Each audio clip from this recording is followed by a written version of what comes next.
Wa rahmatullahi wa barakatuh, mes frères et sœurs.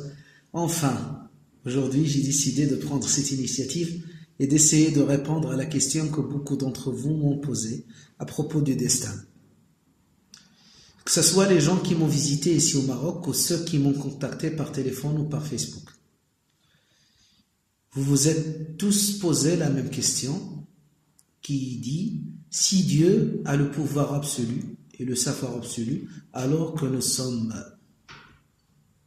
obligés à propos de nos actes et de nos péchés. J'ai écrit certains points en essayant de réfléchir avec vous à propos de cette question et de répondre et éclaircir, excusez mon français, parce que ça fait longtemps que je n'ai pas parlé en français, surtout devant des gens, éclaircir certaines choses. On va essayer de le faire à partir de ces points, Inch'Allah. La première chose, c'est que Allah, le Créateur, c'est vrai qu'il sait tout, qu'il a le pouvoir absolu et le savoir absolu du passé, de l'instant, le présent et de l'avenir. Et que rien ne lui échappe, rien du tout.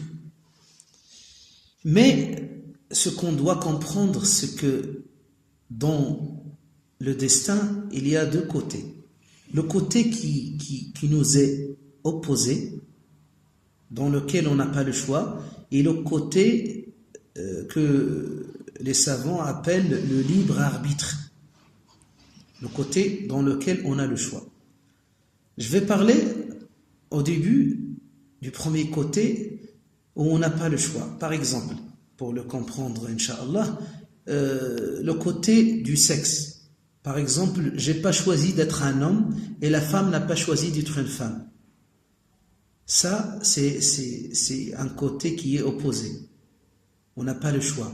On n'a pas le choix de la couleur de la peau. On n'a pas le choix de la langue maternelle. On n'a pas le choix de nos parents, du pays où nous sommes nés. Ça, c'est un côté que Dieu a choisi pour nous. Alhamdulillah. C'est ce qu'il faut dire, Inch'Allah. Alhamdulillah, Alhamdulillah. Mais le côté, le deuxième, c'est le côté où on a le choix, le libre arbitre, c'est-à-dire qu'il y a des choses qu'on peut faire et des choses qu'on ne peut pas faire, mais Dieu ne nous a pas obligés à faire ou à ne pas le faire.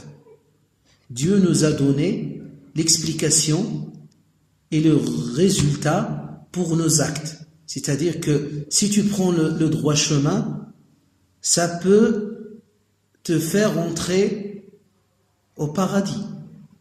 Et si tu prends le chemin du Satan, tu dois savoir que c'est un chemin qui mène en enfer. Et tu as le choix entre les deux chemins. Si tu veux prendre le premier, tu sais auparavant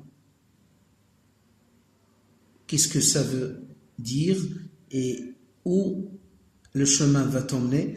Et pour le deuxième chemin, si tu le prends, tu sais qu'est-ce qui va arriver et qui est le résultat de ce chemin. Mais il y a un deuxième point qu'on doit comprendre et que beaucoup de gens ne comprennent pas, c'est que le mal, c'est pas toujours le mal, et le bien, c'est pas toujours le bien à nos yeux. C'est-à-dire, ce qu'on voit n'est pas toujours la vérité des choses entre le bien et le mal. Allah subhanahu wa ta'ala dit Asa an takrahu shay'an wa yaj'al Allahu fihi khayran kathira. C'est-à-dire parfois les choses qu'on voit en tant que quelque chose de ne pas bien, un mal absolu pour nous, c'est le bien. Si on essaye de voir les choses par le regard de la charia, par le regard de l'islam.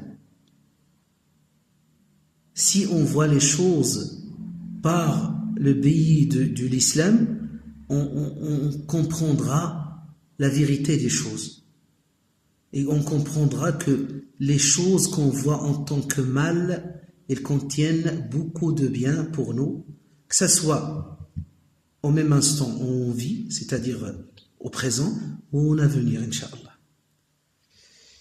Et je vais essayer de répondre aussi à un autre point qui parle du mot si j'ai pas fait, si j'ai pas parlé, si je ne suis pas allé, si je suis allé, ici ça ne sert à rien.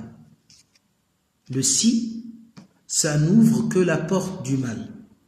Ça ouvre la porte de Satan pour nous pousser au malheur.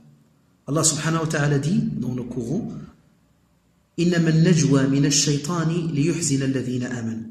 C'est-à-dire, en explication, Satan nous pousse à réfléchir et à se dire si j'ai pas fait, si j'ai pas dit, si j'ai pas mangé, si j'ai pas acheté, il nous pousse à réfléchir et à revenir en arrière pour nous faire vivre le malheur, pour nous enlever le côté heureux, pour nous rendre malheureux.